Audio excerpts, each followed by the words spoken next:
Hey guys, Desolate Magic here with what may be the final spoilers from Kamigawa Neon Dynasty. First up, huge reveal here. We've got all 10 of the lifelands, starting with like Windscarred Craig and going onward. So they enter the battlefield, they gain 1 life.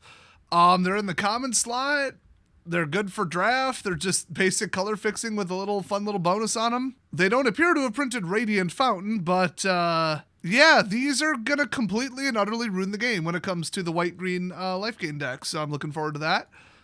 They are some of my favorite lands of all time, but my god, making the lands gain life on top of the existing life gain decks that I already got to Mythic twice with, you got to do something about this, and you got to do something about it now, Wizards. Come on. Then we got Uncharted Haven. You choose a color, and that's all it taps for forever. So it's like the non-snow version of, what is that, Shimmer or something, whatever. But now we have 2 of them, and this is going to help immensely in a Shrines deck. Hey, speaking of that, Shrine Steward. It's a 5-cost 3/2 artifact creature construct, and when it enters the battlefield, you may search your library for an aura or shrine card, reveal it, put it in your hand, then shuffle.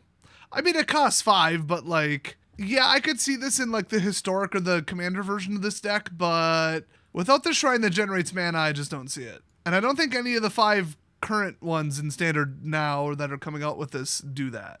Also, I should mention, this is a continuation of the remaining dump of the last day of the spoilers, but I'm skipping over the really, really boring filler ones that just are not that interesting. So next up, Patchwork Automaton. It's a 2-cost 1/1 artifact creature construct with Ward 2, and whenever you cast an artifact spell, put a 1/1 counter on Patchwork Automaton.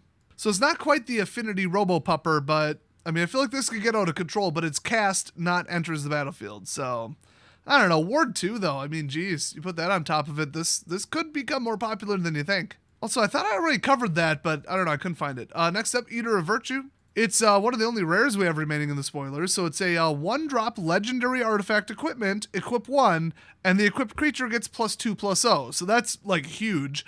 And then whenever equipped creature dies, exile it, okay, and as long as a card exiled with Eater of Virtue, so previously had it equipped, basically, has flying, equipped creature. So currently equipped creature in the future or whatever has flying. You guys get it.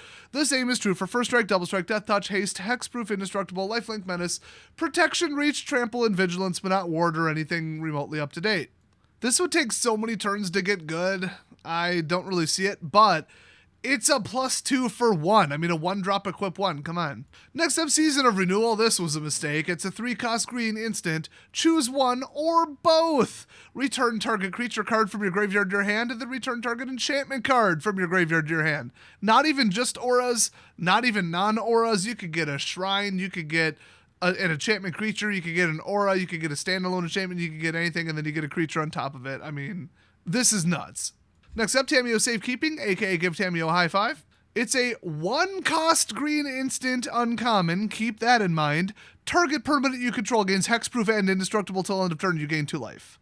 You've got to be kidding me. So green gets another snake skin, but better.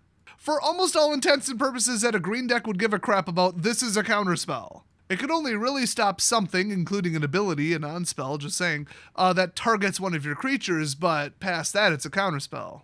That's fine, green does that, but like, wow, they've got snakeskin too, you know what I mean? Like, there's some stuff in green I want blown up. And now, if you don't blow it up the first 3 times, then you blow it up the 4th time, they'll just bring it back from the graveyard and cast it again. I mean, they made green too damn good. Next up, Master's Rebuke. It's 2-cost green instant. Target creature you control deals damage equal to its power to target creature or planeswalker you don't control.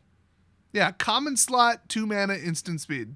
And it's not even a real force fight. There's no attack back. I mean, that is too many things for too low of a rarity, for too low of a mana when we already have too many of these cards. Next up, Favor of Jukai. 4-cost green enchantment here, aura, enchant artifact or creature. As long as enchanted permanent is a creature, it gets +3/+3 and has reach. Otherwise, channel 2, discard it. Target creature gets +3/+3 and gains reach until end of turn. So really, it's here for its channel ability, and then I guess if you wanted to stick it on something for 4, great, more power to you. And then you could directly enchant an artifact, aka a vehicle. So, pretty darn strong card here. That's going to be like an auto-include in draft right there. Next up, Fade into Antiquity. It's a 3-cost sorcery, exile target artifact or enchantment. They had to really resort to exile pretty heavily in this set because there's so much damn graveyard recursion, and they know that enchantments, let alone bringing enchantments back from the graveyard, is going to be toxic as hell. It's already OP, so everything you see in this set exiles. I don't know if you noticed. Next up, Commune with Spirits. A 1-cost green sorcery common. Yeah, somebody has a bit of an obsession with green.